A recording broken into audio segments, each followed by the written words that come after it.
Hi, it's Warren Huart here. Hope you're doing marvelously well. I'm with the wonderful Scott Frankfurt. How are you, mate? Pleasure. You know Very what, well. How are you? I'm great. You know what, I didn't ask you, what's the name of your studio? Scott Frankfurt Studio. Yes! Keeping the name on the billing. No, that's a great idea. Yeah. I often think about that selfishly with all of the things I do, because Spitfire is an obsession of mine because I love history and I love Yes. planes and stuff and I'm going to turn that because you're obviously a Harley Davidson fanatic. I do like bikes. I came at it later in life, but I do really enjoy it. It's a vacation on wheels. There's a correlation, I think, with the big kids inside of us, which must be something to do with doing music. I'm sure. P-38, my father-in-law used to fly those over the Philippines, and so I know a little bit about Aligning. Amazing. Yeah, I know what a P-38 is. Yeah. So That's a wonderful plane, yeah. But it's a great. The machines themselves are also something that just kind of a little awe-inspiring. So I think also with that period of plane, you're talking about pretty much the same engine as a car, as a motorcycle, whatever. Just an overblown, incredibly enormous engine powering a Spitfires, P-38s, P-51s, all that stuff. Optimized for a very specific function, Yeah. in its role, and it's a thing of beauty. Yeah, so Beautiful. I look at the bike as much as I ride it. Wonderful. Well, we'll check it out in a second. Absolutely. So look, for those watching who don't know about you, I think you're. So I'm not going to use the word survivor because that sounds almost like I don't know what that sounds like. It doesn't sound very well. You are pretty much you have adapted to maintain a very great place in the music industry. The fact that you're working with Sergio Mendes is huge for me. Thank you. Growing up, listening to, and we're walking around almost doing the pre-interview because I was seeing records that you worked on, and I was asking you about that. And then as we were doing this, I'm thinking to myself, this should all be on camera. Oh, well, I'm very grateful. It's been, it's always great people in your life that you cross paths with, and they really bring something to you that you didn't expect, maybe didn't even appreciate at the time. There are many men like that, early on, that I really stand on their shoulders. So where did you come from? Where were you born? Cleveland, Ohio. Nice. Came out very young into the LA area, and then mostly grew up here in the San Fernando Valley, over here at Taft High School. I marched in the marching band, and I was, loved the drums, and started out. The folks had me play piano from the age of 5, and I couldn't really read much, but I could memorize stuff and had the dexterity. And I had a piano teacher, Eva Reddick, who had these calfskin gloves she'd put on us. Really? And had a little pocket on every nail. And she'd slide a lead weight into the little pocket and make us do Hanon. And then she'd take the gloves off and then massage your fingers and now play it. So we had this little guy with Flight of the Bumblebee at 210, and just crazy stuff. So we were on the recital crowd, we were big, Wow, lead weights in the... Yeah, she'd have you exercise and do scales with the weights in there. And it was, so the deal with my folks was stick with piano lessons till you're 13. So I come from a Jewish home, so I was bar mitzvahed at 13, and then, you get your present. Yeah, and so I had, the previous year, I had heard my neighbor who had a set of drums. And I heard the hi-hat go, and I was sold for life. It was that was the most exciting thing I'd ever heard. So I picked the drums. And kind of left the keyboard thing, but I had the dexterity. So you know what's interesting, because I have kids, and I think to myself, they're both too young to necessarily get into music in the way that you and I did. Yeah. But I think to myself, if I could protect them and push them in the right direction, the two things I would say is learn to play piano and learn to play drums. I think that's that's good advice. Yeah, because you've got, especially for your ear. Yeah. Piano for your ear is incredible. Yeah. And then for rhythmic, timing, some of the best producers I know are those two combinations. Yeah. A good friend of mine, Bob Marlette, is an incredible piano player who produces heavy rock albums that have sold gazillions. Yeah.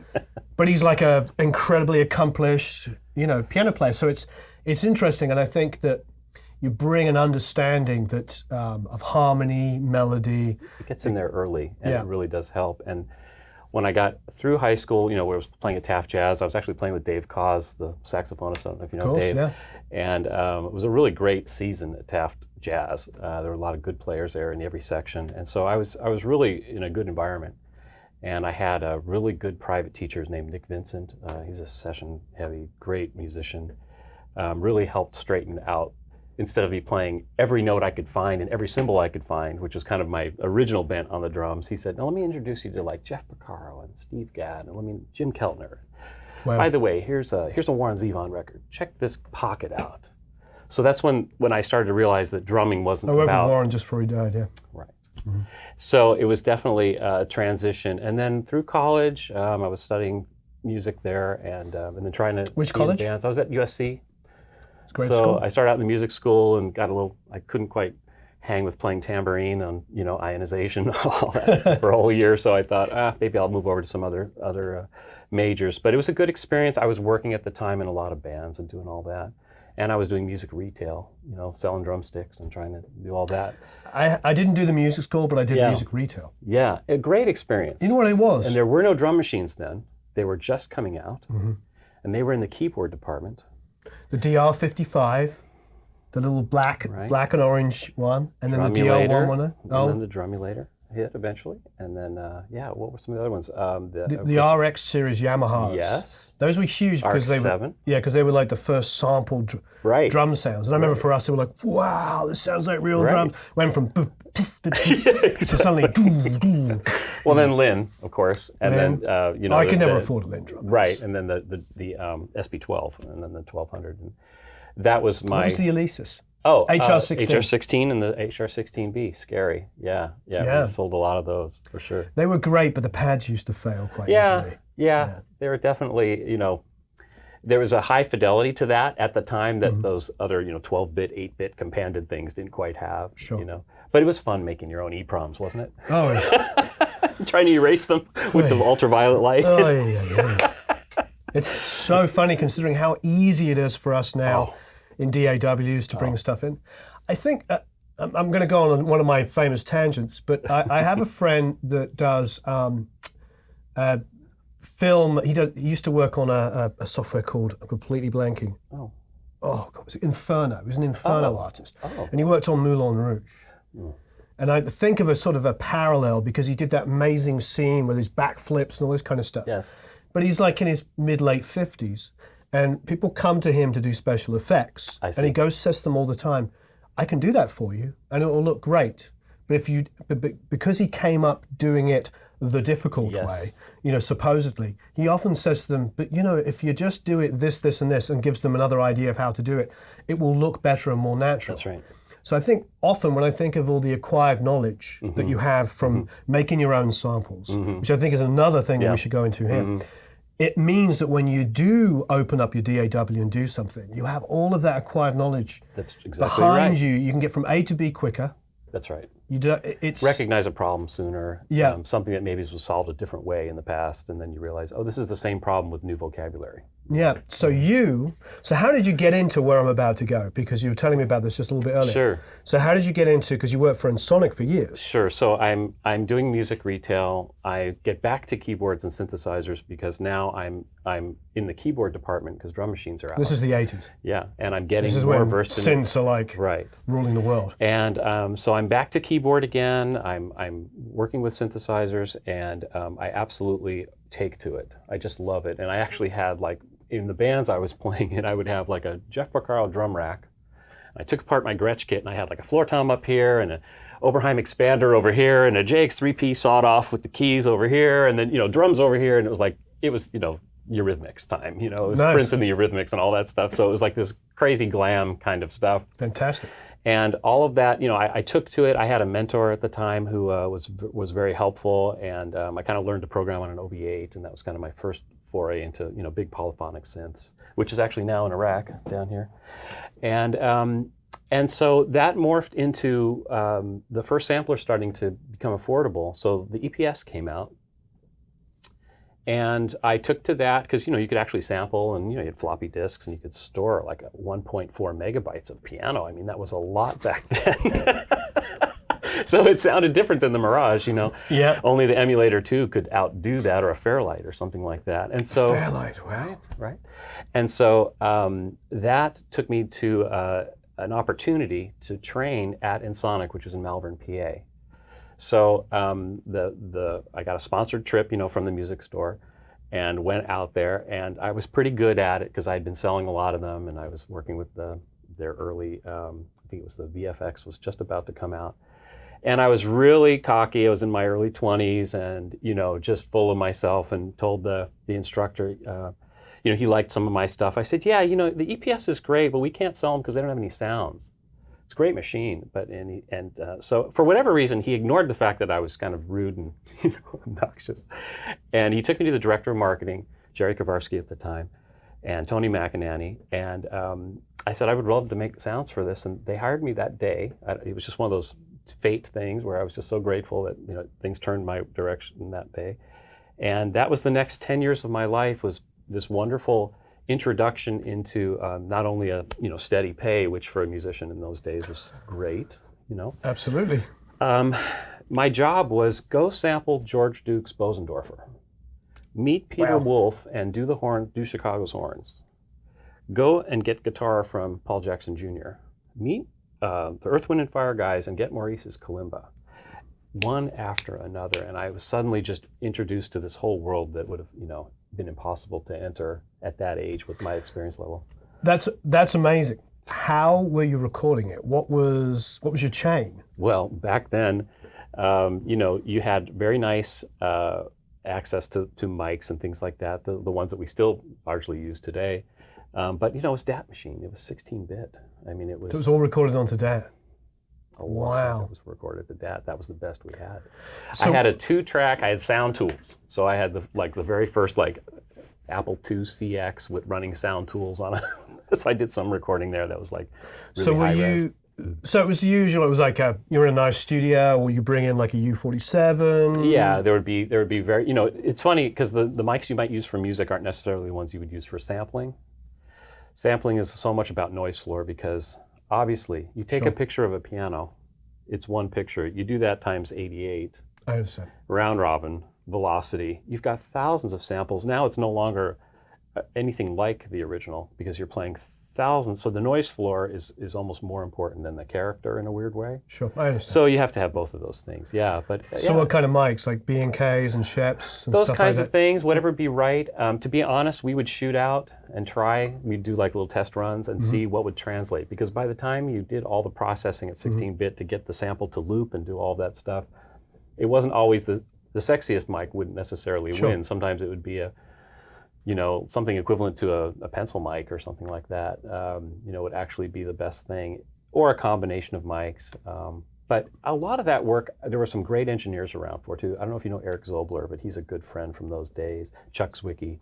Right. These are all wonderful friends who really knew their stuff, and I didn't have a clue back then to the degree that those guys did then and now. I've got so many visuals in my mind at the moment. Yeah. I'm visualizing pencil mics, wondering whether they were on hammers and being moved, multiple mics. We were very ambitious, but we only had 1.4 megabytes to store.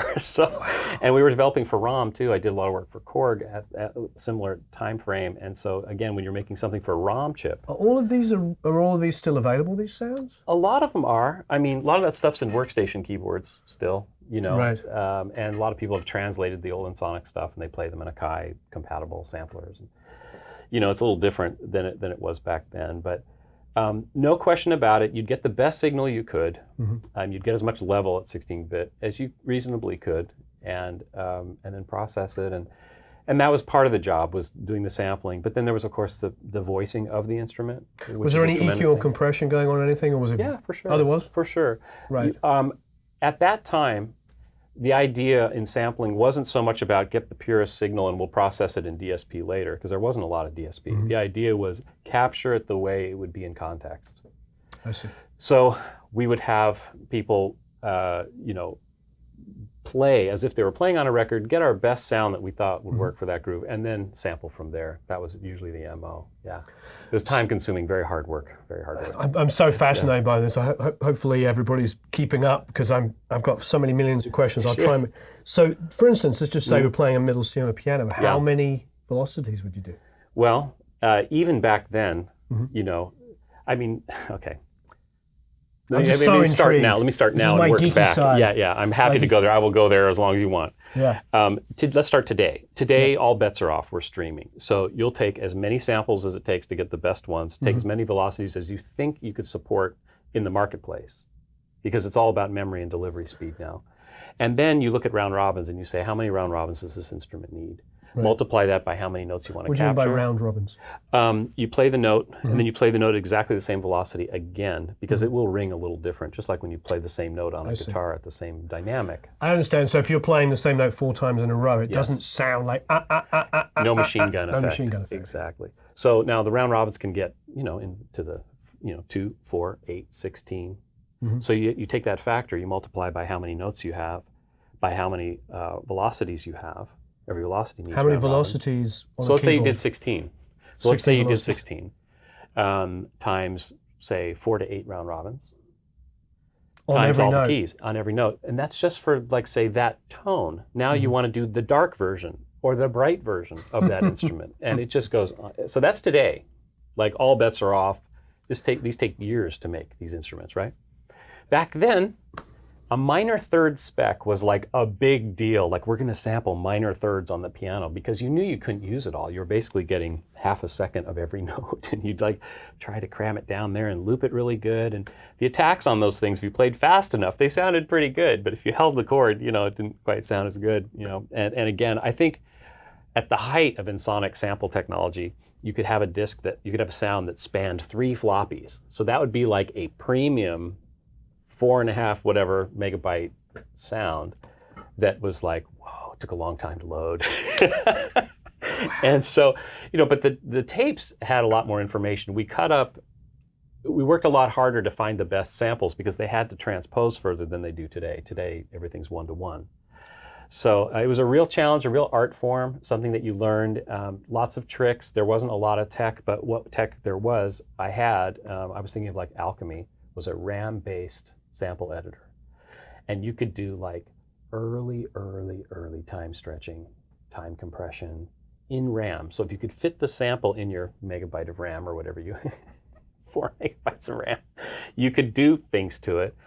And so I was a specialist of sorts at that time using those tools, and we figured it out. What strikes me about this is I'm sort of going through the process in my mind, and I'm thinking to myself, that's a pretty amazing way to train your ears.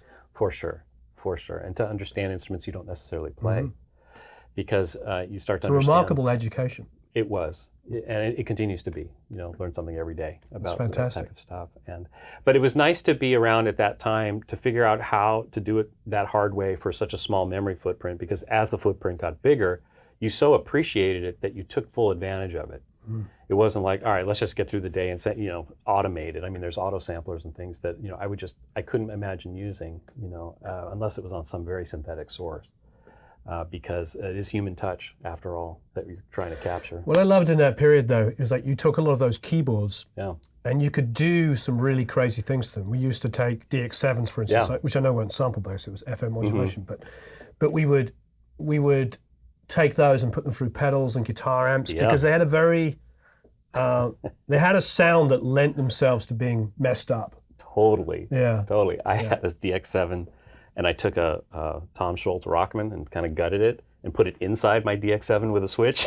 And it was great. It was like, because we all want to be guitarists after all, Warren. I mean, that's what we wanted. All keyboardists want to be guitarists. But then Jeff Beck, when he worked with Jan Hammer, almost thought about taking up keyboards. Is that right? Yeah, I remember reading that about him in reading an old interview from the late 70s.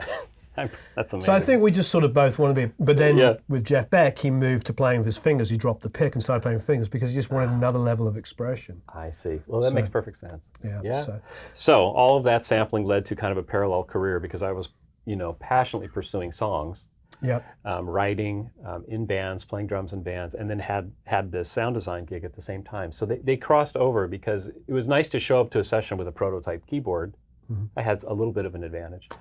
Because, it was the synthesizer heyday. People and myself would roll in with racks, 4 or 5 racks and cartridge companies and all of that stuff. And it was an arms race. It really was an arms race. So having anything different really was an advantage for me, so that helped. And then the opposite way, I could go to a meeting about how should we voice these patches. You got 120 patches, what should be in there? And I would be at least enough in the industry and working with artists and my own needs, musically, to know it should have this, it should have that. So I had an opinion that was based on more than just dreaming it up out of thin air, So the two careers really served me well in those days. Yeah. And then that continued.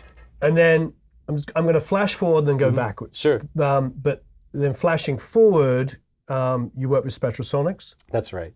So I had a little 7-year period of just record making, and then I turned 40, and I was looking at my wife at the time, and I said, I think that I should think about, budgets were starting to shrink, things were changing, I could tell, and I was just in one of those moods, like the long range planning mood of like, well, when I'm 50, what should I be doing? And so I was also missing a little bit of that connection to the technology. And when I was at Ensoniq, Eric Persing was in his heyday at Roland.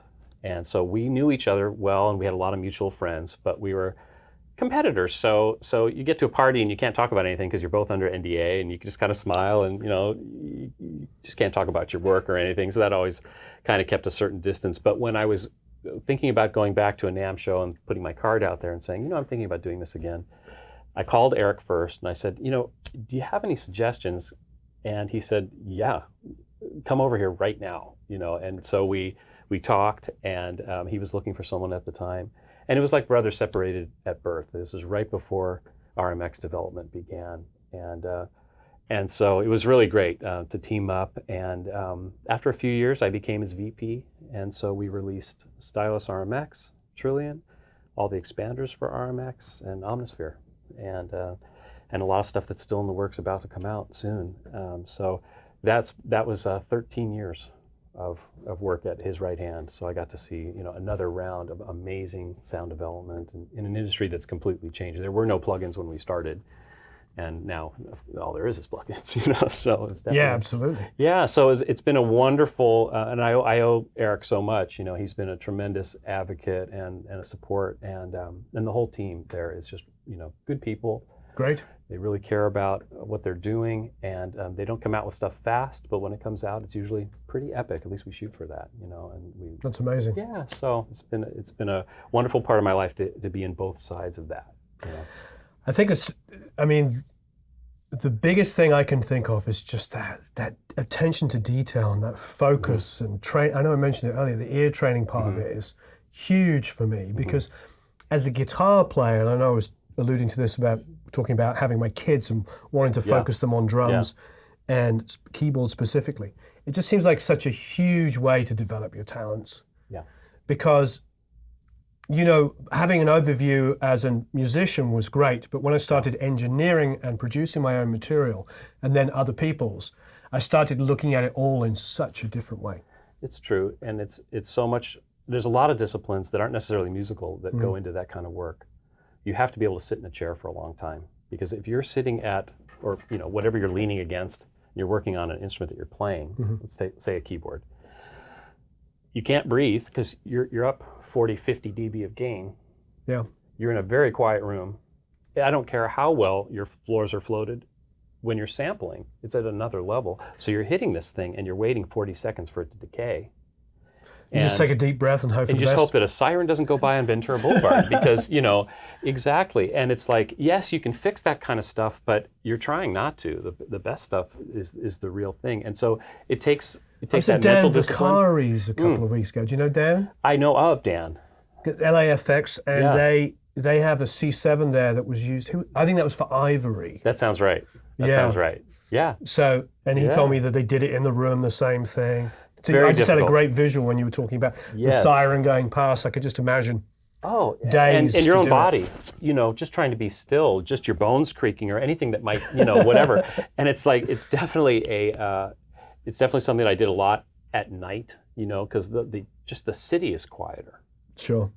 And I put a lot of attention into how my room is built to accommodate sampling. And I know from living in the canyon, you have this sort of thing where you have to be careful because at about 5, 6, and 7, everybody comes home. All the AC units going on, the power drops. Yes. Things change sonically. Noise floor goes up. Yep. But then as the evening goes on, things settle down. I watch my power go back up to over 110. That's right. And that stuff really matters on your gear too. It does, yeah. Especially analog gear. Definitely. Wow, that's very exciting. Yeah. Okay, so let's talk about, thank you ever so much for giving us a background on that. Of course. and it's fascinating, and it does paint a picture of a lot of acquired knowledge and understanding and forced ear training, whether you realize, Absolutely. whether we realize we're getting it at the time, that's what's happening. That's right. We're getting our ears trained. On the DSP too, because they're artists too. These people that code this stuff, they are human beings, and many are very passionate about what they're getting. And the good software is made by people who are listening. Sure. And so as a sound designer, you're using the absolute best algorithms you can for everything. And it changes. You have to stay up on it, because every 6 months there's something that's a slightly more adept technology. And you want to have that as soon as you can, so that by the time your product comes out, you've used the best tools you could use. It's so difficult. Somebody sent me a mix of their EP, because I was doing one song to go on their EP. Yeah. So I wanted to hear what their other stuff was like. And they said, oh, I'm going to send you the mastered version. I couldn't listen to it on anything except for my laptop speakers. Right. It was so it sounded good on the laptop, super bright, like everything seemed to fit. But even on earbuds, it was unbearable. And on speakers, it was just like, oh. And this is recently. This is like 3 days ago. Yeah. And so I sent them something I said to them, it's unmastered. I don't know if you're going to be able to listen to it compared with what you've done. Yeah.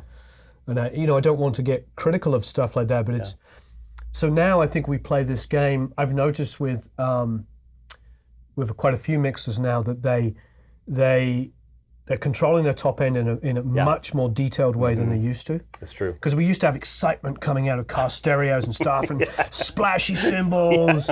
But on laptops, that all you hear is it just breaks up. It's horrible. Yeah. It just sounds like you're like, where's the vocal? It's in the middle of all of this top end. That's right. Like Bob Horn, a good friend of mine, does a lot of pop R&B stuff. Yeah. His top end is so detailed. I mean, it's unbelievable. Everything is like shelved. It just sort of fits around so perfectly. I'm hopeful that the level thing is backing off because of the algorithms we're seeing on, YouTube and all this stuff where you're getting penalized for really slamming stuff. You're going to get factored down. It's difficult. I have a video on vocals out there, which sitting, watching, and listening through my Genelex sounds absolutely perfect. Yeah. But depending on what you're listening to on YouTube, what fidelity you listen to, how it plays back that day, to some people they say it sounds distorted. It sounds as clean as a whistle to me. Right. But therein lies the problem. Yeah. Some stuff translates all of the time. Right. I feel like the Churchill saying, what is it? You can please some of the people some of the time, but not all of the people all of the time. That's right. I think that's true of digital deliveries. I agree. Yeah. So we can record something that sounds great in 90% of the situations, but on some people's laptop playback or whatever it might be, whatever the streaming rate is, whether it be AT&T, Time Warner, whatever fiber, it's going to sometimes sound great and other times not.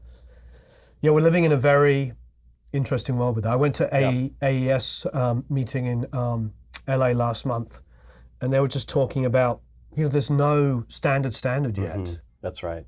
They're trying really hard to get everybody to, and it's going to come because the great thing is, LUFS is helping. I think seeing a new standard where you realize, there's no point at a certain point. I mean, there's the idea of trying to beat the radio station. That's such an old idea, and we still live there. And A&R is tricky, as you know better than me. But it's that meeting dynamic of, hey, I played my thing, now you play your thing, and then I play my thing, and it's like it is an arms race of sorts of level and impact, and it's like the worst thing for music that we've already kind of gone through. But what I'm hopeful about is that as these algorithms level everything and kind of push the loud stuff down over the whole period of the piece of music, I'm noticing, at least on the indie scene, artists are fine with stuff that isn't blazing. Sure. They're fine with it, and it's helping their music. It sounds better. Vinyl's helping, as you well know. It's like that mentality of listening to music that has some dynamics and isn't just shredded to bits. It really is enjoyable to listen to that stuff again. Sure. And on Genelex, oh my gosh, it'll take your head off. That stuff that a lot of the way that's delivered today, it's really rough. But I'm hopeful. And I leave mine flat, so they're quite bright. Some people turn the top end down. I actually like them flat. Yeah. In my room. Yeah, I handicap them. I go -2 on the top. You go -2. Yeah. I'm so used to them in my room. I think everybody has a different preference and stuff like that. For sure. My room probably has a little bit of a low mid build up, so probably I make it a little brighter. Maybe that's my compensation. But then I'm working a lot. Like the first big record I mixed in my room was an Aerosmith record. So I'm sitting with all the guys. I mean, they all came down. Everybody on that record got a song or two. So Tom had a song that he wrote and sang on. So he came down and mixed with me. And so you're catering to your audience, your clientele. Of course. And some of the older guys need it brighter. Oh. And some of the younger guys don't. There's no right way or wrong way. That's true. And as we keep saying, and I'm not an expert, but the one thing I do know is if you know your room well, that is far more important than having it be. Absolutely. What's the NASA dead room called? What's that thing? Oh, the anechoic chamber kind of thing. Yes. Mm-hmm. Thank you. I'd forgotten that, but yes. Yeah. I think having that is it anechoic chamber? Anechoic. Yeah, I believe that's right. I think might be good for some people, but definitely not good for me. Yeah, there's I did it because I felt like I just could last longer in the day with things tipped down a little bit, and then the delivery was always a little better in the real world because I'd rather, I don't know, in here anyway, they're definitely bright enough, So definitely. When clients are here and we're having a playback party, I open them up. I'm just like, here, we'll crank up the bass, crank up the sub, Nice. Just let it roll. Yeah, no, good for you. But when working, I just like it. I try to. It sounds kind of weird, but I try to make the Gentle X sound more like the NS10s in a weird way.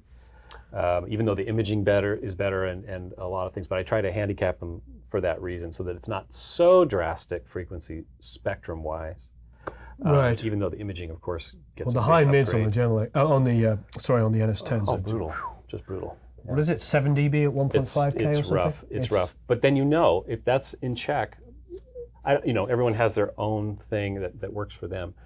I've been doing it so long with this pair of speakers that if my snare drum and my vocal is right on the NS10s, it's going to be a little shy on the Gentle X, and that's when I know I've got it right. Sure. It'll work everywhere I can play it. It'll be just fine. And then you adjust from there, +1, -1. I mean, that was, when I first moved to LA 20 years ago, that was the standard pair of speakers in every single studio in LA was 1032s or 1031s, but usually 1032s and NS10s. And Spectrasonics likes Gentle X too, so that helped me stay in sync with headquarters so that I was listening here to what I would hear when I would go there. So there were different factors that influenced that decision, But. Yeah, and neither of us are paid endorsers of Gentle X. No. I think that they also were pioneers of powered speakers. Yeah, for the biamping and all of that. Absolutely. Yeah, they were the first people I saw that really came out of it, and they're a Finnish company. Right. And I think that that point that we touched on about the gear that that has absolutely taken me a long time to have the courage to be able to do. I'm, of course, listen to the masters, and I am very influenced by many. But at a certain point, you have to do what's right for how you express yourself as an artisan, and as an engineer and as a musician. And so I've actually, been whittling down to just the tools I use, just the tools I love, and which I think leads us nicely segue into looking at some equipment. Sure, absolutely. So tell us a little bit about your setup over here. Very well. I chose control surface because our clients, I like them to have the mix that they heard. So if they wanted on the portability thing of being able to make sure people can leave with what they have. Nice. So, but I care about signal very much. So I'm doing the discrete analog front end.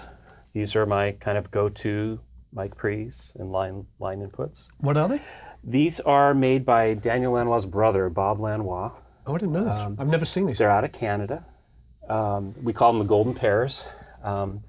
It's basically a 990 op amp into Jensen transformers, very much like a John Hardy type of sound.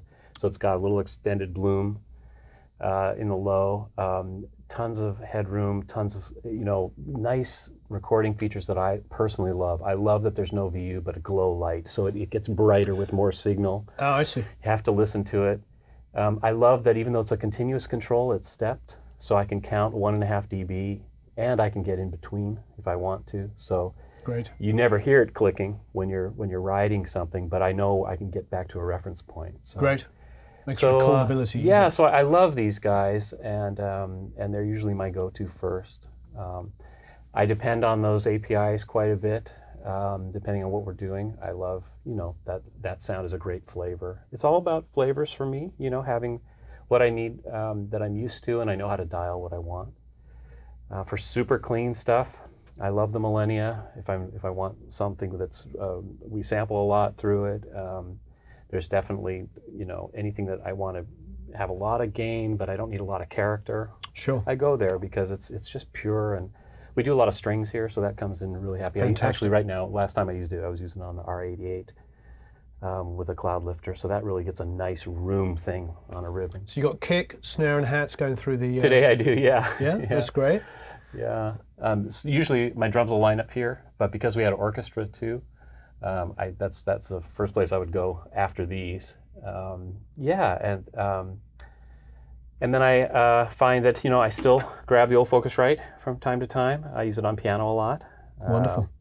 It's a good EQ. So you have double bass here with the Avalon? Yes, that happened to work really well for. I had a blue bottle on the other side. We'll get a look at it. What are you using the really nice compressor on? You know what? It's just kind of whatever. I mean, I'm using it less now, but I find that I can actually, if I don't want color and I just want to settle something down, it's amazing how the fact that it's an analog signal path with digital control, right? You're not getting any digital artifact at all. It's not crazy expensive. Works like a charm. I've used it on vocals. I've used it on horns. I've used it on people love those stuff. I really do. I have to say. And then there's a Vintech down here. What's this? This is like 1272s. Oh, I see. It gives me that sound. It's definitely darker than a lot of the stuff I have. So if I'm looking for to be honest, when I'm doing drums, I use this a lot for underheads. I get a really interesting underhead kind of thing through here. Great. Or if I am doing I kind of have 3 overhead modes, the high fidelity jazz cymbal mode, and then there's I just want one mic just really dirty. Great. Or that type of thing. So if I'm going dirtier, I reach for that a lot. Because it's a 1272. I really like that. This is kind of a nerdy thing if you want nerd. Yeah, what is that? This is a Cat 5 patch bay. This allows me to take my controller. I depend on this thing like crazy. This is my speaker switcher, and this is my DAC. This is how I listen to everything, and it's relays, and the dangerous stuff is just great. But it allows me to move it to this side of the room, and then I have this little Cat 5 hiding here, and then this little patch bay allows me to switch which one I'm using. Nice. So it's kind of a nerdy thing, but it's like, now we're ready to go over here, That's great. And I had to blow it the first time because I didn't realize you had to use shielded Cat 5. So I didn't know that either. So. Yeah, so there's these. See how these are silver? Yeah. The Cat 5. If you want to do the patching thing, please get the shielded ones, because if you do the plastic ones, you'll be making a call to the dangerous tech support people to get your remote fixed. So it's really an important definite And thing. so what dangerous stuff are you using with it? So this is kind of my, the Monitor ST is how I listen to the main sources. So we're talking about 2-track, Pro Tools bus, core audio from the computer and such. So that's essentially this unit here. Great. This has 4 more digital inputs that feed into here. Yep. So that's how I get the 8 sources, and then it handles TalkBack. Fantastic. Yeah. And then as far as that gets me, and I use this a lot. This kind of replaced my digital mixer that I had here for a while. Right. This is such an amazing box. It's got 8 digital outs. Mm-hmm. Nice limiters. It does kind of an every man's kind of a job, and I like that you can get a little, if it's a signal that likes the tube processing, you can dial it in, and very handy, very, very handy. So that feeds Pro Tools. I love that it's got 1176 knobs. Right. So it just feels familiar. Yeah, immediately. it feels right. It feels right. It's not like, it's voiced, slow compressor and fast compressor. So it's not like you have a lot of choices for attack and release, but it has the good ones, and I found it to be invaluable for. It's great. It's a mic pre and compressor all in one. Yeah, and the fact that I can get 8 digital into Pro Tools right out of the gate, out of the patch bay. It's like another 8. That's pretty fantastic. I love that. Are you running HD or are you running HDX native? card? Oh, so you're running with card. Okay. Yeah. Mm-hmm. And I have the older interfaces, but we found a way to make that work. And so you're running 12 with that? Yeah, 12.5 too. With the older interfaces? Yeah. when you and I need to talk. Absolutely. How you did that. Absolutely. Because I'm not on 12 yet for that very reason. Yeah, and it took me quite a while. I went around the horn a lot on looking at other systems because that transition would have been prohibitively expensive. I'm going through that exact same conversation. Let's absolutely talk because it's very doable. It's very okay. doable. So that's what feeds Pro Tools. And you got some Phoenix here. I love those things. Ah, great. Robin over at Phoenix is such a... He's a doll. He's an amazing guy. He's a doll. And the fact that it has a mute switch is like one of my favorite features. How many pieces of gear, in this hybrid environment, a mute switch is so handy as opposed to like, oh, let me switch mic and line so that I can not hear it right now. It's like, that's the worst. But being able to hit the mute's great. And I like the roll off on the high pass filter. And of course, I love that you can drive the output and get different sounds from the output. That's fantastic. Yeah, I just love it. Yeah, you know, that's something as basic that API have just figured out. Just figured it out. Now they've added an output. An output, exactly. Because we love being able to smash those op amps. Of course.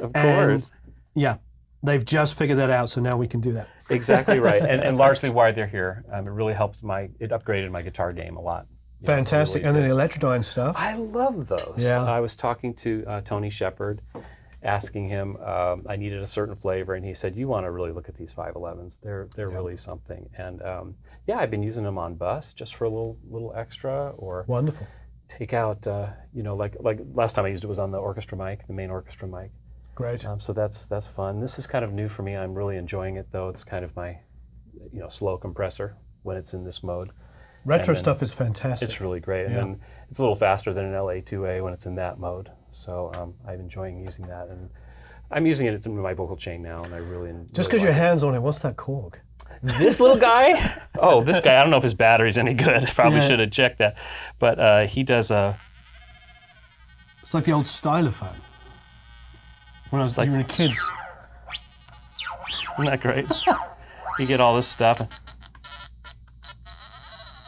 then you can change it into different modes. And yeah, you can get really tweezy with this. You can actually get a pure tone out of it if you don't just rock all of it into oblivion here. Get some cut off. There's a part of me that just wants to put a mic in front of this as opposed to plugging it in. And I do mic it for that lick. Yeah. That's basically it. That's fantastic. Isn't that fun? So that's kind of a mascot, but it's definitely a good conversation thing. Now, you were telling me earlier that you are printing to this. We go analog discrete Yep. into the DAW. We come back from the DAW, and I have an option. Obviously, I'm coming back dangerous digital in the box, and then we're done. Yep. Or if I'm allowed to take the luxury and the time to do more of a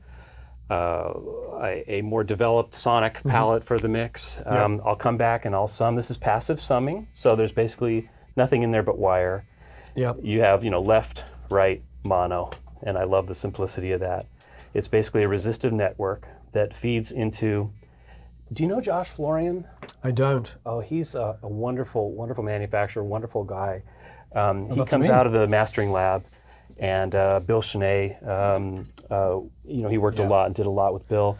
Anyway, a lot of what Joshua does is quite amazing. And I'd love to meet him. Yeah, this is a push-pull amplifier design, gives me about 30 dB a gain with plus and minus 9 swing. And what that does is it takes this passive, gets me back up to line level. So that these two together make the active node for my 2-bus, which gives me much more like a large format console voltage on the output. We're talking more than 24 volt swing range, which is great. So I'm getting a big bus sound from here. Yep. That gets converted at the Rosetta. Yep. Comes in digital to here. Again, another trick kind of borrowed from the mastering lab because it's a really nice solid print. It shows the ID information. And it's just a great way for me to disassociate the 2-track and the mix bus from Pro Tools. I mean, if I have to, I've patched back in and re-recorded, but it's not my preference. Right. My preference is to have a discrete mix out there that isn't already gone through a mastering bus. Bring that file in, it has a USB output, you click a button and it shows up on your computer, and then you master from that file. So, nice. Yeah, and that allows me a nice little project archive, and it's got good converters, but I prefer this. So. Yeah. I get it. So it's like you separate the process, you think about it in a different way. That's kind of how we came up. Yeah. You know, it was like That makes sense to me. quarter inch, half inch, you know. Yeah, you separate the process. Yeah. It allows you to free yourself from, I like that. And then I'm sample rate agnostic. It doesn't matter how the project comes in. Sure. My mixes are 96K. Nice. And then it's done. Sample rate agnostic. Yes, exactly. Exactly. He's not a sample rate atheist. He's a sample rate agnostic. Love it. Exactly. Some of the Outboard, Okay, it's a pair of 1176s. I absolutely depend on them. They're great. Love them too. Yeah, 165A, beautiful. definitely. Have a pair of those myself. Love them. Yeah, isn't that great? I mean, it just has a character and a thump to it that's just beautiful. Yeah, I think these days with things like distressors, Of course. you could do anything. But Yes. for me, these were always my two go-to, even above and beyond LA2s and LA3s and stuff. If I only could have one compressor, it would be this. Understood. And if I could have two, it'd be these. And that's kind of how I feel about it. And there's a romance going on. Yeah. You know, we know each other. Yeah, exactly. I've worked with so many producers when I was coming up, and we go back to the days with people rolling in rigs. Yes. When people used to roll in rigs of gear, they'd always have lots of these in there. That's right. That's It's right. just, and either England or America. It wasn't specifically America. It was like these were the tools for so many of us. That's so right. And I always like the smile I get from certain artists. Like Verdine White was here the other day, and he was just like, "Oh, 165, yeah, that's gonna work." It was so sweet. agree. The 201 is the Ensoniqs. kind of a little more on the rare side. You don't see those every day. But, But the people that have them love them. yeah, it definitely serves a great little purpose. It has its vibe and very easy to control, very easy to see what it's doing. So yeah, we use it a lot. And then we're going over to some keyboard world here. Yeah, these are my two that I've kept. I had just walls full of every synth during the Ensoniq, Spectrasonics days, but my OB8 I can't part with, Minimoog can't part with, even though this is the Studio Electronics version of the Minimoog. It has a couple extra tricks and it has velocity and things that the Minimoog doesn't, or the original Minimoog doesn't have. Of course, the Model D now has velocity. Oh, so, it does have yeah. But it's definitely, these are workhorse synths for me. And, Are you using them pretty much every day? I would say I use them on almost every music project. Right. Yeah, almost every music project where there's more of an arranging or production thing going on. I just, every time, it doesn't matter how many times I've sampled this, Right. but dialing in just the right cutoff in real time with the artists here, it's just so much more fun, you know. Great. And and I think that's why so many people are connected back to modular and connected back to synthesizers again, you know. I agree. Yeah. We're human beings. We're organic, Yep. living things, and we love tactile stuff as Absolutely. And since I'm sitting here most of the time, this is Yep. where I live, it's just a grab, you know, and I Yeah. love that. So that's a lot of fun. much. Yeah, it's wonderful. And then most of the rest is stuff just as utilitarian stuff or stuff. What is the Unitor 8? It basically is an old MIDI interface that's connecting all the MIDI stuff, I see. and that just gets back to USB. And Roland digital piano. this is the same chip that's in here. It's the MKS-20, famous MKS-20 thing. It's that sound from the 80s and 90s, but it's when you play it, like for just working with an artist, it's just kind of one of those sounds that you instantly recognize. It feels good under your fingers. But mainly, it's just an old friend. And another great thing about the Dangerous, and this is more of a client-centric feature about our room, there's a lot of these little things. It doesn't matter if the DAW is up. I can hit the AUX, and most likely, I'm going to hear something. Great. Which in this studio is kind of a big deal. I went years without that simple feature. Sure. But that's the sound of the MKS-20 is like.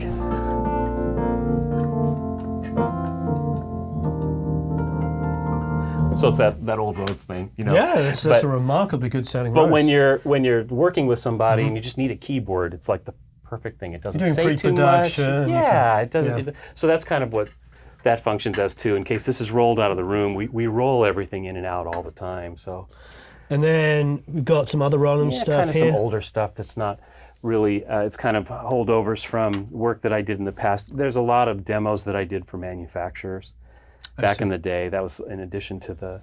And the thing. TR rack core. Yeah, so I have a couple of, to be honest, that's more of a romantic thing too. Some of my demos are in the Korg stuff. I see. So I couldn't quite part with it. And look at you got some glyphs down Yeah, here. that's how we load up the old 760 sampler. But That's amazing. you know, there's a lot of heritage from Roland to Spectrasonics, you know, via Eric. What's this live echo chamber? Okay, so I have a pair of Pro Tools digital outputs coming here, Yeah.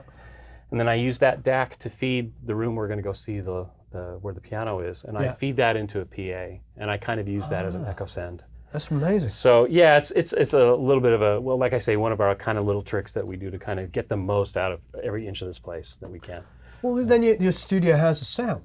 It does. Your house It does. / studio has a sound. Yeah, exactly. amazing. And a lot of features in here are client-centric in that sense, like mirroring the bottom screen Yep. is a lot about, if we're doing a comp, the singer and the producer can sit right at the screen together, or whoever needs to be weighing in on it. I can be over here driving the comp, and that's a really nice way to keep people out of each other's hair and still, you know, have a pleasant day, you know, so we enjoy that. And then the Avalon. I love that. That's kind of our go-to bass direct. Wonderful. Really makes a lot of sense. There's other ways that we can get bass, but for day to day, it just always works, and bass players are familiar with it. And I really when that first came out, I mean, that was the go-to for everybody. Yeah. So it's hanging around doing its job, and I know it, and I know what to expect, and it always does what it's supposed to do. I have a question for you. Yeah, See, sure. I need to get a new turntable. I have Yes. a Bang & Olufsen, and it costs more to fix it than I it's worth. understand. So I see here that you have the radio follow. Works great. Yeah. Works great. Not crazy expensive. Sounds right. Puts the right curve on it so that you're hearing it play back properly. The RIAA That's curve. the one. That's the one. I've had this since I listened to my first records. You know, on this was probably Deep Purple, Machine Head, and Gladys Knight and the Pips. You know, Midnight Train to Georgia. On that thing. Madman Across the Water. You know, those probably. So this is SL120. Yeah. I'm not an aficionado. Nor am I. But I do know that I've had it since I was a kid, and when DJs come over here, they go, "Ooh!" So I don't know what that means. Maybe is it the precursor to the 1200? I think it is. They stuck an extra zero on the end. And... I guess so. So Yeah. this is called the J33. See, I've got to figure something out. I have a Marantz, which is the one that everybody loves. But it needs a lot of work. Oh, okay. Right. So, right. Yeah. Well, you know, if you're buying one today, I did a little bit of research. Didn't see any reason not to, and I really just wanted to get my turntable in the room again. And how do you patch that back in? Where's that going through? This comes to XLR and goes to the patch bay. Right. And then in the patch bay, I just run it into a pair of these, and I'm right as rain. Oh, wow. Just into a pair of mic pre's, whatever's available. Right. Great. Yeah, that works great. And then usually I'll patch that into like an AUX 4 input, so that it has its own knob, something like that. Wonderful. Yeah. Hey, we didn't talk specifically about the C24. Yeah. What made you get this? Well, I felt like I wanted a control surface, as Yeah. I said. It fit in my desk, which is, you know, a one-of-a-kind kind of aluminum desk that Yes, everything here, for those watching, probably notice, everything is, as I would say, aluminium. Yes, exactly. But I aluminum. mean, the fellow that made it was so sweet. I mean, he actually milled every screw hole. You know, none of this is rail. It's literally milled into one piece. It was completely crazy, and it's front and back. That's so much detail. And I know, and the carts and everything. So, but as far as the console, you know, it's great because we use it for like listen back. Sure. I don't use the analog section per se. I'm using the Dangerous for that. Yeah. But what's nice about this is that I can listen to, you know, what's going on in one of the ISOs. I can have several mics. I use the submixer. I bring several mics for talkback in here. Right. So that whether it's this talkback switch, or the foot switch, or my foot switch, or the switch on over here, no matter where anybody is in the room, they can talk to the talent. And how do you route your headphones? You're using this for the headphone routing? The headphones come out discrete in Pro Tools, 3 stereo mixes. Okay. One feeds an amplifier in the far room. Yep. And that gets distributed to Simon's boxes. Right. And then another mix goes to an HC6 that kind of distributes around the facility. And then the second mix goes to, how's that get amplified? That one gets amplified by another amplifier out there. So there's 3 separate amps, and then they go to the Simon's boxes. Yeah. Now, a quick one while we're here. Sure. This is the Mara NCI. So he gets old NCIs and he completely rebuilds them from scratch. Yep. And they're beautiful. He hooked me.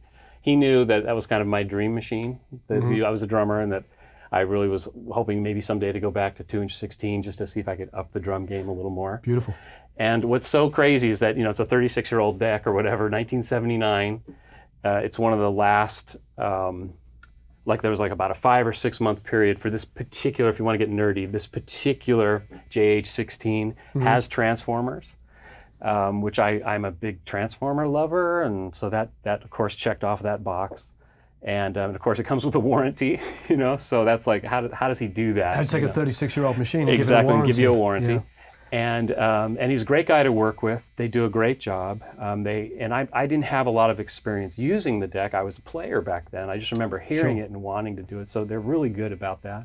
Who maintains it? Because he's not here. So. No, but there's a wonderful relationship that I have with Steve Sadler, who is also back there in Nashville, but he has a subscription service. So he's one of the foremost MCI techs. So he'll Skype with you, and yeah, it's part of like care and feeding of the deck. I'm like learning, I'm a student of it, and it's really, really fun. But the main reason it's here, sometimes we'll use it just to get the sound of the signal path, just to get a little extra. Sometimes we'll put the tape on it, print to the tape, and just cut and dump. I don't synchronize. And the reason I do it, for of course my own personal passion of hearing my drums come back off of tape is just a thing. I love that sound. But I love with the indie bands, I love when I get them in here, how they change how they play music, because they didn't experience this. Absolutely. So all of a sudden, like, oh, how I play in the bridge affects how you played in the second chorus, and everyone cracks their knuckles and kind of like really gets into it, you know? It's like, it's amazing. When you're producing young people like that haven't done it, yeah, it's the most satisfying moment of like, okay, you're getting a sense, you know, of investing together in the music, and it really ups the sound of that music. So it's not for me a sonic like, oh, digital analog thing. It's more of a... I completely understand. I feel like I probably take it for granted because every record I made, you know, from the moment I went into a studio, whether it be a home studio or expensive studio, everybody played live together, and then we fixed and did overdubs. So you'd probably keep 90% of the time you keep the rhythm guitar. You definitely keep the bass, you definitely keep the drums. But that was the inherent... That was it. And occasionally you keep a scratch vocal and then we could never beat it. But the point is like, the basis of the song was always done straight to tape. Yeah. And then even in the early 90s when digital started to come in, mid-90s, you start just dumping that over and then doing maybe some edits and stuff.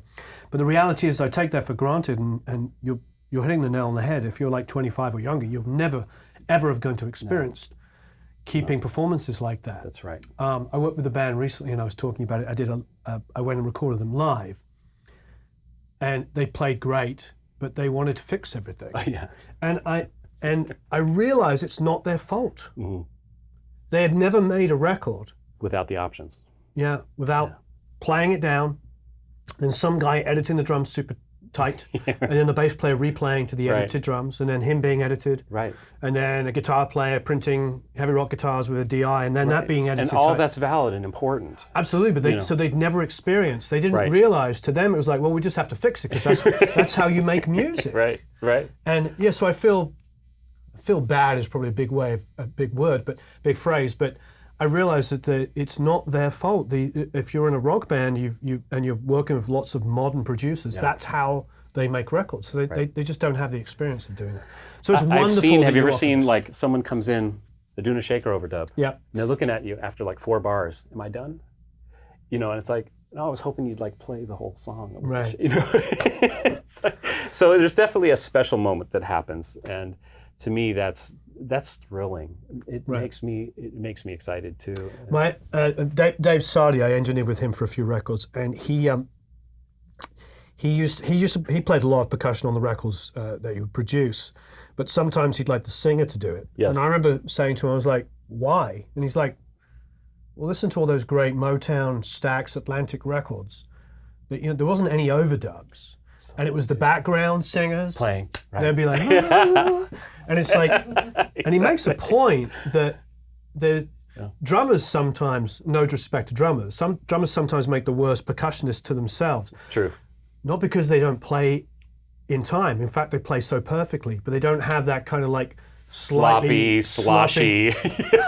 You get a drummer to play to himself, and it's too perfect. I love some of one of our artists, Myla Renee. She's just terrific, and she'll do the same thing. She'll play her own perks, Right. whether it's like playing sticks on the floor or rims on the whatever.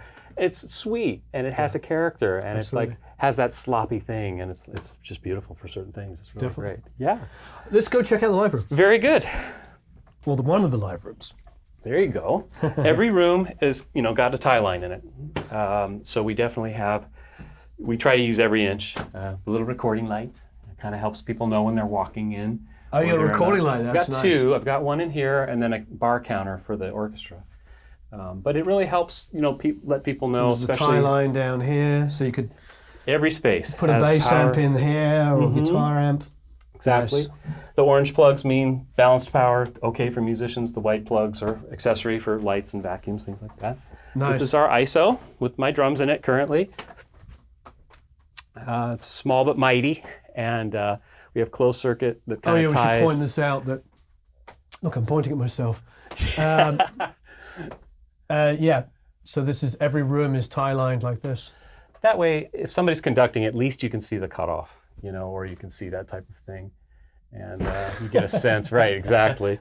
So, and this room has, like that room, it has, the Ron Ballmer wall in front of a wall, fabric wall there.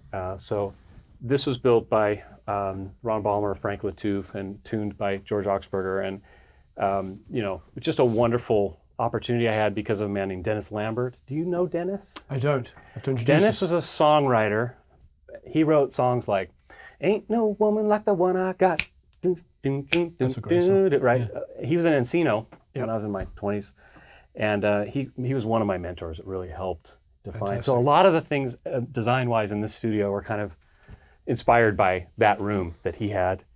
And and these are my drums from What do you got going on here? 79, 80. Have you seen this? Isn't that No. cute? Oh yeah. You got to get this. This is great. Kind of get a little extra tambourine on your snare. The big fat snare drum. Who makes thing. this? Big fat snare drum? Yeah. Gonna put a link underneath. We have to. Yeah. This It's is awesome. really cool. Yeah, you got to play it. I'm not a drummer, so But I'm you got to check it out because if you do like a little Motown groove or something, you'll. How about? There you go.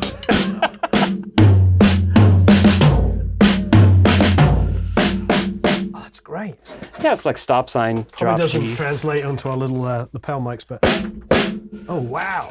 So it does two Yeah. things. It kills the rim, Kills and it does tambo. and it does timbre. And they make another love one with no tambourine. Oh, it's so good. Isn't that cool? I love that. Yeah, so we love it, and I cheat. You can tell I'm a sometimes. guitar player, can't you? Oh, it's all right. It's all right. Yeah, so I've had these drums forever. Ross Garfield over at Drum Doctor, he's Ross kind is of the my man. guy. I just love him to death, and he's kept these running all these years, and they sound great. I love them. It's amazing. So that's kind of the house kit.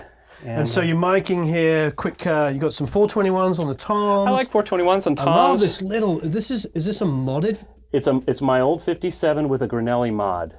So what this allows me to do is get under the hi-hat and get Mm-hmm. full rejection on the hi-hat because I normally couldn't put a mic there.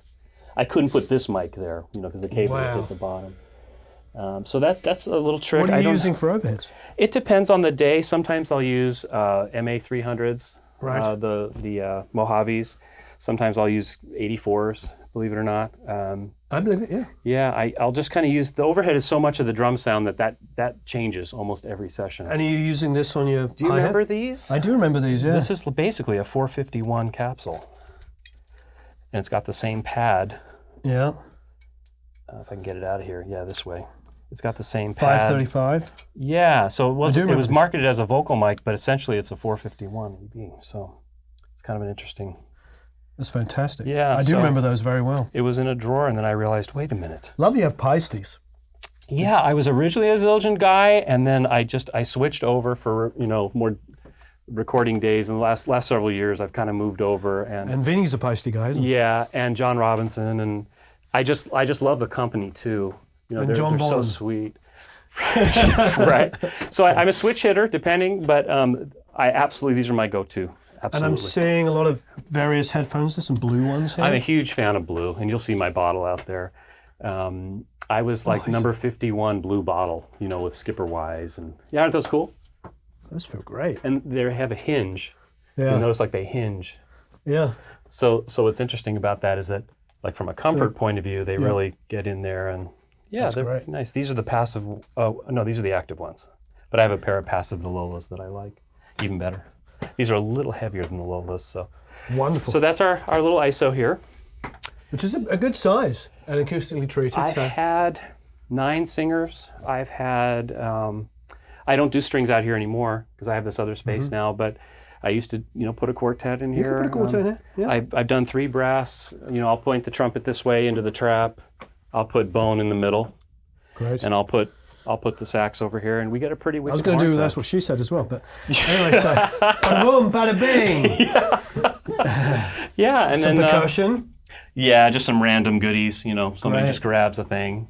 Trying to keep it fun. Lovely. This room functions as hospitality. Has storage for our camera equipment. Storage for camera equipment. Hallway. A little bit of admin goes on in here, but Just mainly. an almond. Yeah, and the tech features in here. This is where we source power from the grid, and then we run that into the Equotex and we balance the power. That's turned out to be something I've had for years, and I still use it. I think it really helps me about 4 or 5 dB on the noise floor. Is that a power conditioner as well? Does it? No, it doesn't condition. It just does the balancing. So if you take a meter to your AC plug, you'll get 120 to neutral on a normal plug. Yep. If you do it on balanced power, you'll get 60 to neutral, and then you'll get 60 positive to neutral to ground. Right. So the idea is that if something nasty comes in off the grid from a faulty washing machine or an air conditioner, Sure. it's going to cancel just like on a balanced cable. I understand. Hopefully before it hits your gear. And again, I haven't been without them, so I'm used to how it affects our studio. But I do know when I first installed them, I was measuring that kind of noise floor things for sampling, and I did notice that you don't notice it on one fader. Sure. You notice it when everything's open. Absolutely. And then I was like, I'm getting 4 or 5 dB of extra hush on the noise by running balance. So that's something I've maintained, and then it feeds back into those ports, and those ports distribute to the rest of the facility in those orange plugs. So that's how we keep it straight. Detail. Yeah. And then anything noisy with a fan, all the hard drives, client hard drives, computers, the 960, anything that's noisy that I don't want in the control room lives out here. Wonderful. That helps a ton. Oh, you have a 960.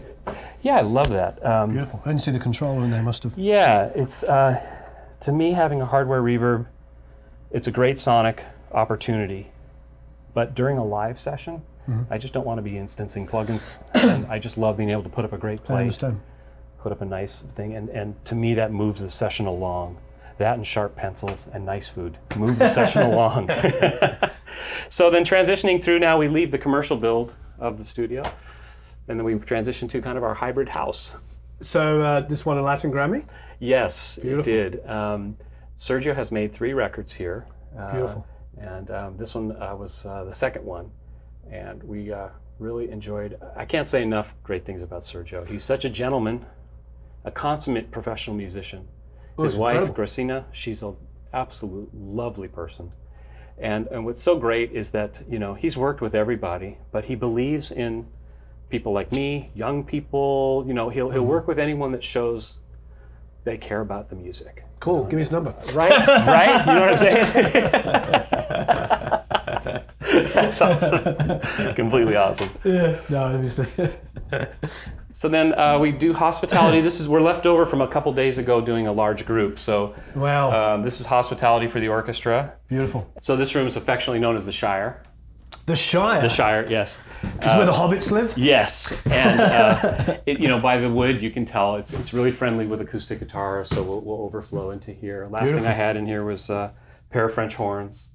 Do a little room mic, and that Mojave is such a great room mic, the MA300. I love that. It's a gorgeous room. Thank you. And then the closed circuit, of course, keeps everybody connected somewhat. And, there's some people's studio apartments in Hollywood that are actually smaller than this. Understood. You could put a nice bunk bed up here. It's like a little cabin in Big Bear. Right, I love it. So we use it a lot more than I thought we were going to. It just seems to be like accordion or like a little bluegrass thing in here. They just vibe in here, and it's like really cool. I know you hate that word, but I still use it. Oh no, I just like I like joking about it. I think that, and you are right. I think that the word vibe is we all both know is very overused. The only reason why I jokingly, and it's a joke, say I don't like it, is because when I came up as a musician, I'm sure you experienced that as well.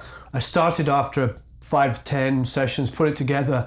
That when I was working with a producer who really wasn't giving me anything, that was this kind of excuse word. It was always like, yeah, man, I really dig the vibe of that take. Yeah. And after about 10 takes, you'd be like, yeah, thanks a lot, dude. yeah. I mean, I get it.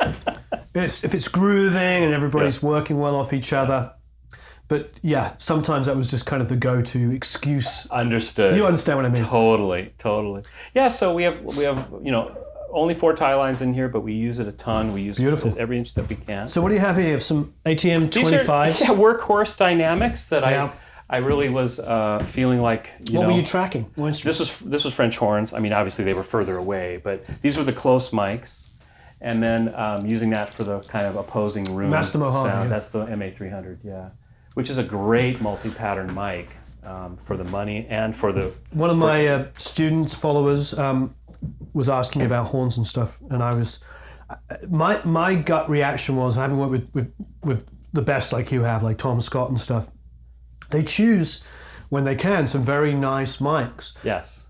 But I think it's important, and I was trying to convey this, that it really depends on the player. Yeah. If you've got a 65-year-old seasoned session player who's played with everybody, you can put a $5,000-$10,000 condenser in front of it, and he won't blow it to pieces, and he plays with complete control. That's exactly right. But when you're working with the younger players, I think dynamics are the way to go, because they'll take a bit more abuse. I wouldn't do French horns only close mic'd. Right. But as long as I have a solid room print, the two together, and this was a pretty boisterous commercial for USC, and it was like all guns blazing. And you're an alumni. So yes, I am.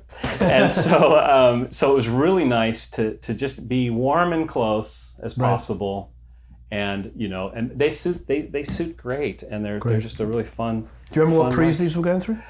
They were probably going to, believe it or not, they were probably going to the Vintech. Oh, the 1272. So you wanted some girth. I think so. And then in here, this is a multifunction room, living room, piano room, vintage keyboard room, and currently our string orchestra. So we would do, it might be better to look at it from the other side. Because might be able to get a little better picture. When we're doing rock sessions and things like that, the Hammond, the Leslie, and the piano, of course, are doing their due diligence over there. I have a Rhodes that's normally set up over there.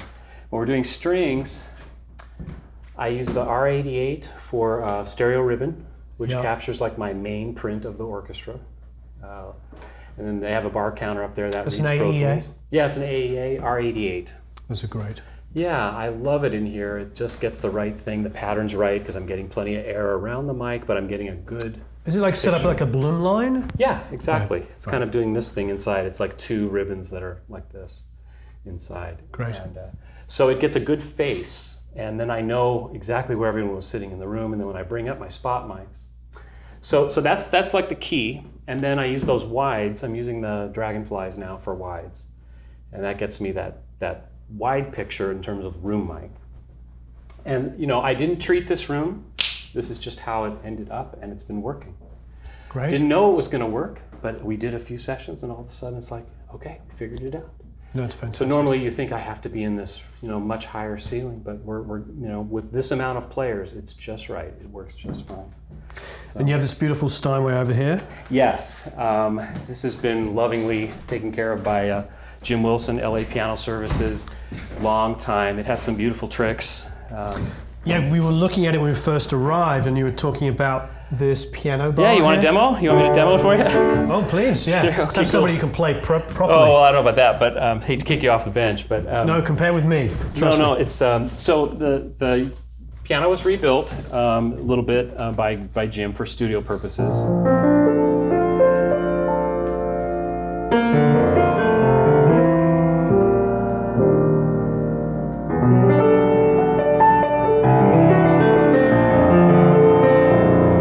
it's got a nice, sincere recording tone. It's got a lot of bottom end for a little piano. For a little guy. Yeah. And the top and the upper mid is beautiful. So, we can't do the giant stuff down here without a little help. But this is a fun trick that, again, I had no way to get MIDI in here without drilling holes and all of that. But I had heard about this piano bar, and Bob Moog had a lot of products that we all revere. This one wasn't particularly famous. I don't think it did that well. It was kind of an early 80s product. The idea was, if I turn it on here, you have this thing you can drop onto any piano. Yep. It just rests on the cheek blocks. Yep. And it's about the width of a quarter between the sensor and every key. There's like a tooth for every key. Yeah. And that's what reads your velocity. And then green lights for the black keys. And then the sustain pedal sensor is underfoot. Wonderful. And that allows me to, use this pad sound, for example, just for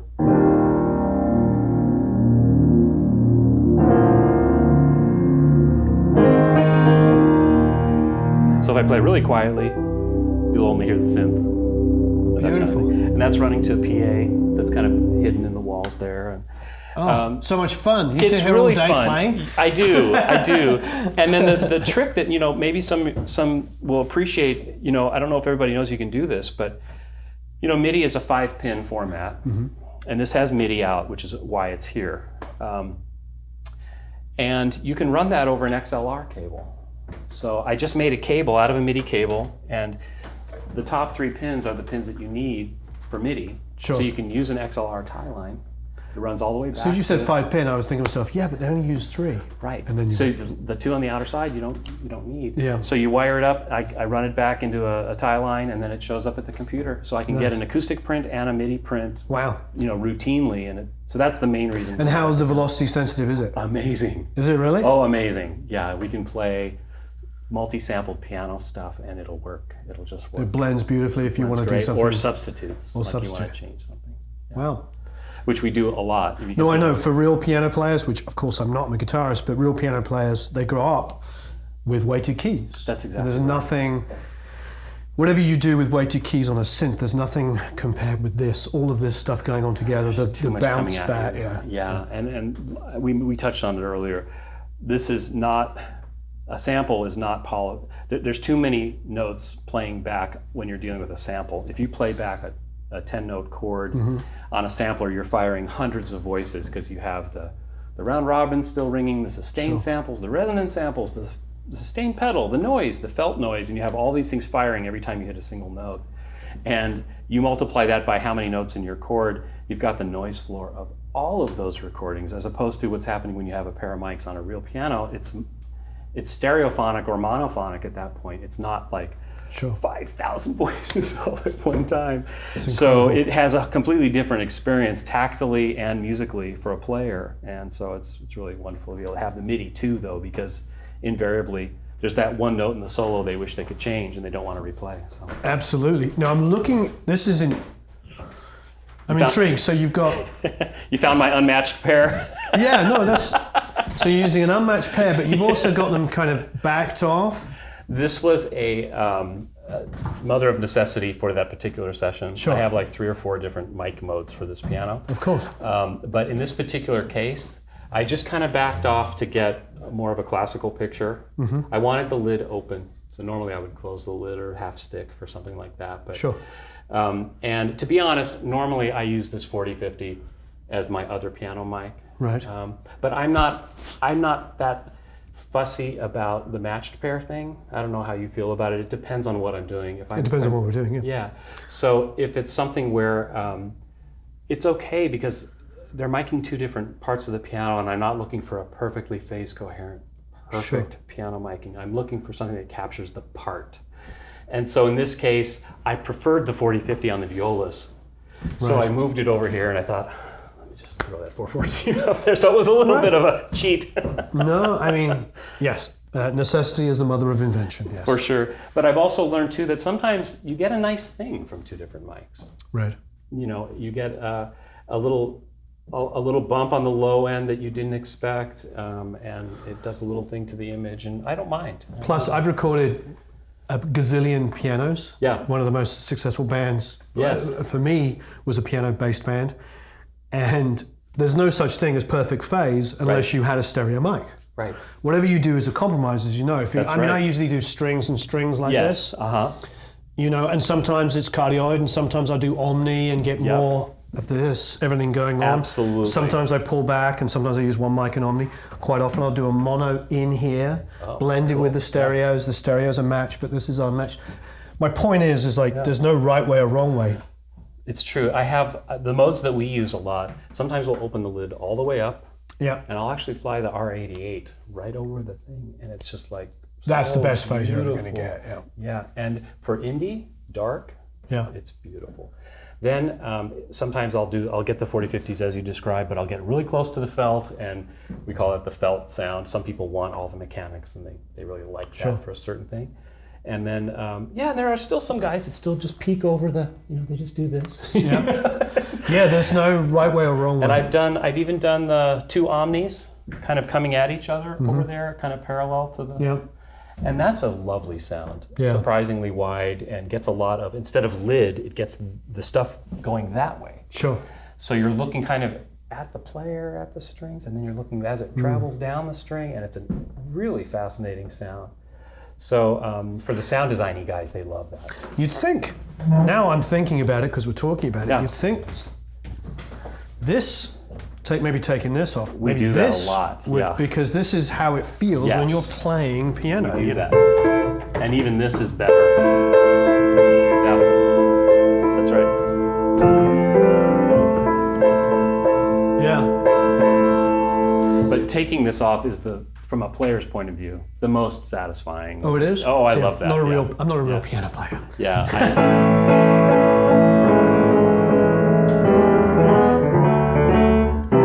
I love seeing the lights come on.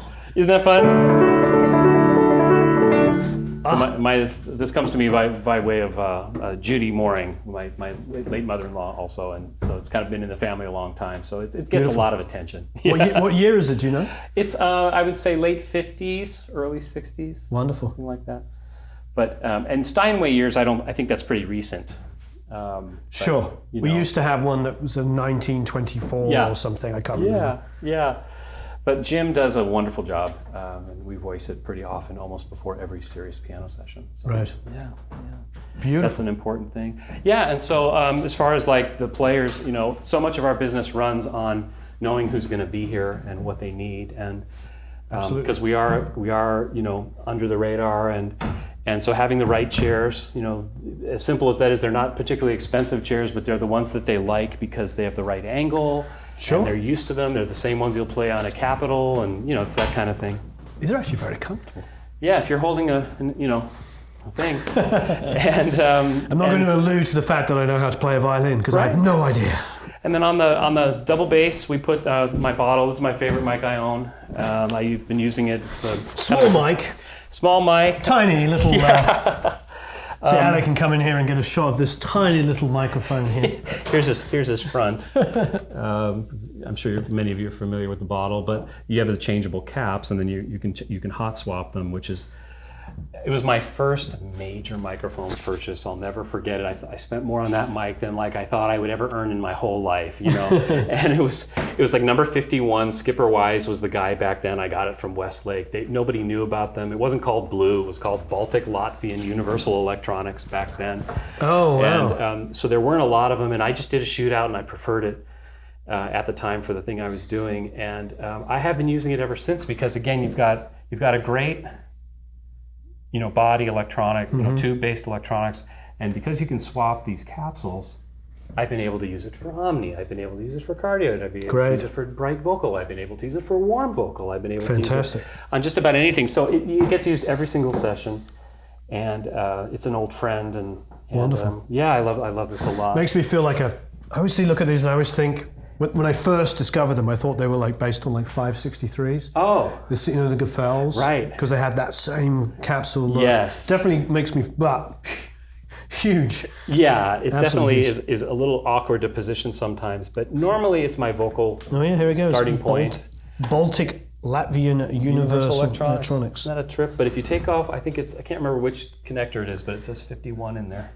Well, so it's definitely. And when I showed it to Ben Tompkins at Blue, he was like, "Wow, we don't even make that power supply anymore," and "Wow, this is really great." So I've been enjoying getting to know those guys. Vintage Blue, right? It's vintage Blue.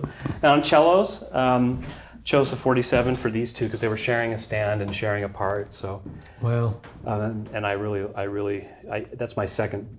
That color and the blue are kind of for pop stuff. Is this a reissue or a? That's a reissue. Yeah. Mm-hmm. Beautiful. But for me, I just needed the reliability, to be honest. Fantastic. And, you know how it is with those gorgeous old microphones. Sometimes they do. I do. Sometimes they don't. And so, and we were talking about this earlier. The other blues. The Dragonflies. It's a different capsule design than anything else in Blue's line. Right. It's pretty tipped up top end. Right. Pretty nice bloom on the bottom, but Great. does a really nice room thing and drum overheads. Wonderful. Been really enjoying them for room and overhead. So that's kind of a new flavor. Fantastic. Yeah, so that's kind of our string orchestra, and then we have our little conductor station, which... I see one other one we haven't touched upon, which is Roya, is that? I like that on violin. It's a 122. That's the one you can put phantom power in. By the 122. That one it has enough gain to run straight into any pre of choice. This does not. This I use the cloud lifter for. So I get a little extra gain from the cloud lifter, and then I send that back. I have Simon Phillips was talking to me about that. For ribbons, passive ribbons, it's a great tool. Wonderful. I like that Cloud company lifter. too. I don't own any cloud microphones yet, but I would like to. I think they're pretty cool.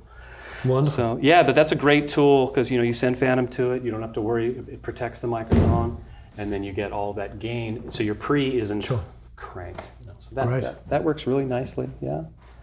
And then I think he left his baton here. This is not my baton. Marvelous. So that's our little string orchestra, and then we have the bar counter. That helps the musicians know that I'm actually located in the right place. So if I say we're 7 for 8, they know I'm at bar touch. 7. It really, the punch light really does help a ton. And, that's great. I go to other sessions like at Warner and Capitol, and I kind of observe, and I learn something every time I go. Little things that they do. As simple as I know what you mean. The string guys are amazing. Yeah. I worked on X Factor for 2 seasons, and we do string dates. The string arranger would do, 20, 30 arrangements, and he would have to do them in a matter of days, not a week, a matter of days. And then we'd go into Sunset Sound and cut them all in a day. Yeah. So I would have maybe 3 or 4 songs that I was working on that week that he was doing string arrangements in. And so I'd come in for an hour. Yes. And we'd do 4 with him. And then somebody else would come in. Producers were coming in all day. Yep. Yep. And it's not just the arranger's insanely talented. I mean, he was sitting there, he had the charts out, but the engineer had to be so on top of it. Of course. So the engineer's doing 4 or 5 songs an hour. Yeah. So he has to be able to read a chart. He has to know exactly what bar to go to because there's no is there a pickup going into the bar? Yeah. We want 6 for 7. If you miss the pickup, now in Pro Tools you can get away with it, but if they're monitoring that way, that can be very embarrassing. Yeah. So you have to read the music. Yeah. I was fascinated by there's somebody taking specific notes on which mics are on, like in the percussion section if nothing's being played.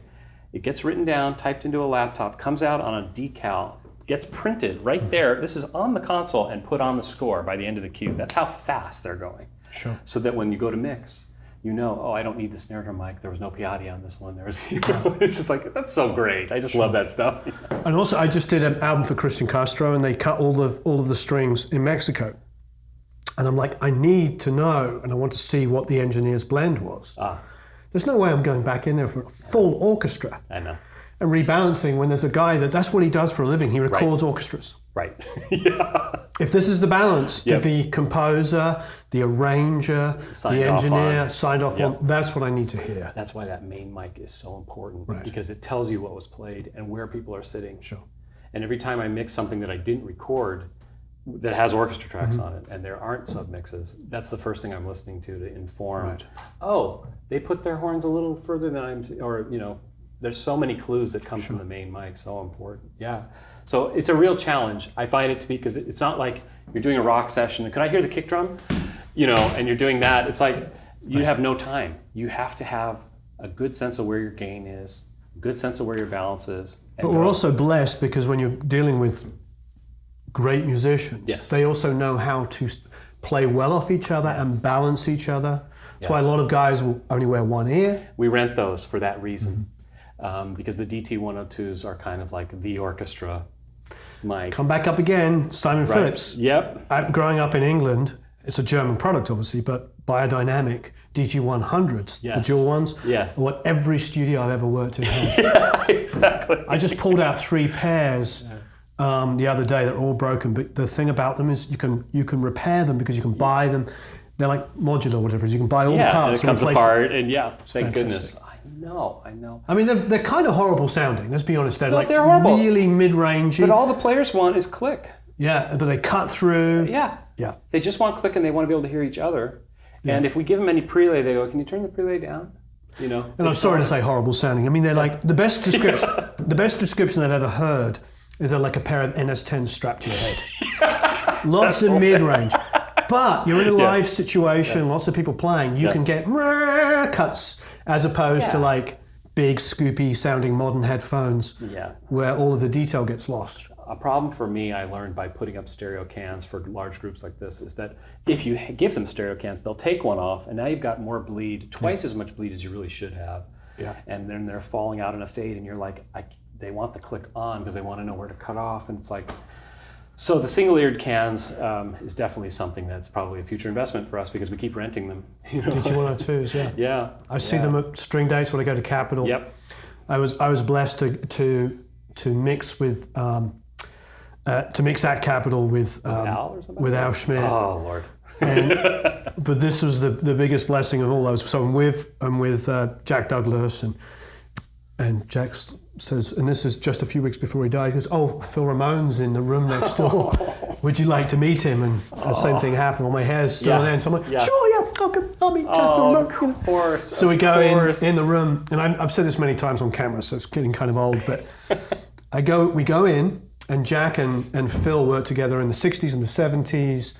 Jack engineered for him. They both came up in New York. And so they have so I'm just blessed to be able to be in a room because of Jack, not because of me. Of course. He doesn't know me from Adam, but Jack, of course, he does. And they're old friends. And I walk in, and we didn't know at the time he was dying of cancer.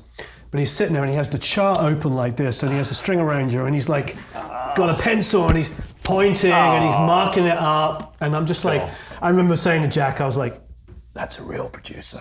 Yep. You know what I mean? He has affected so many careers and so many lives. His book is the single most important book on production I've ever read. Oh, fantastic. Because you knew that he could get in there and direct any player because he was a player too, and he could read the charts, and he was that, all of the music was ingrained into it. But then the whole of the book is about the psychology of dealing with artists that I still have to be reminded of from day to day, for how to make an artist feel comfortable. And I have to remember that myself. And the reality is, in our situation, we have to be so versatile. Right. Sergio, one day, a couple weeks later, it's a 14-year-old with her first guitar recording, and their parents. And then maybe it's the 20-year-old band that's like self-funding for the first time, and the psychologies are totally different.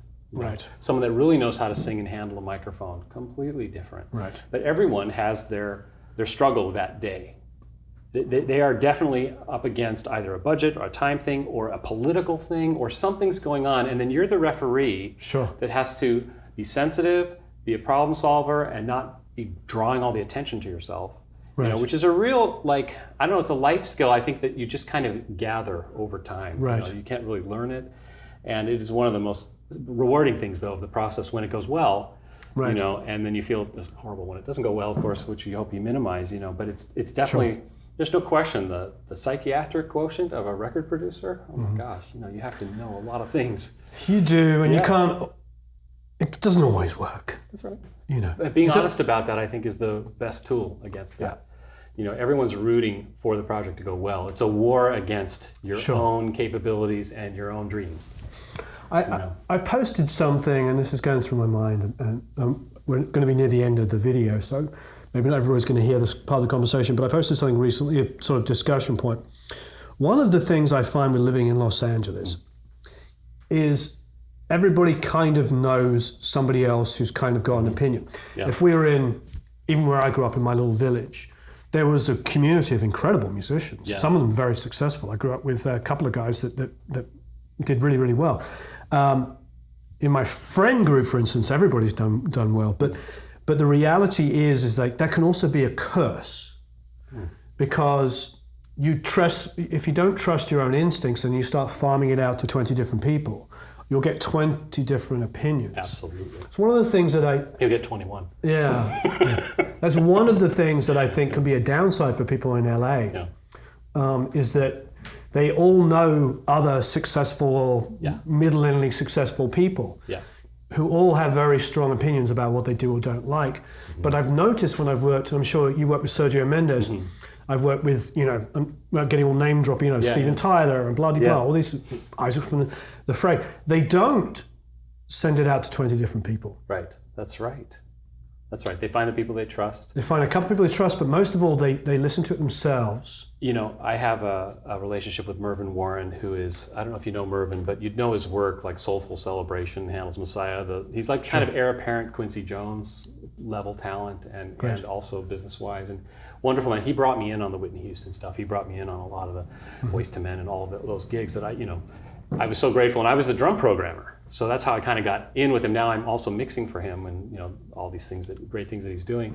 But it's so much about what you're just saying, where he has, and those people, they're so loyal, and they know who they work with, and they work with the same people. And not that he doesn't go outside of the people he works with, but there's something very human about that that translates to the music and brings a camaraderie and brings it just brings a lot of joy to the day. Absolutely. And do you know Jeremy Lubbock? Because he's another one of my heroes, string arranger.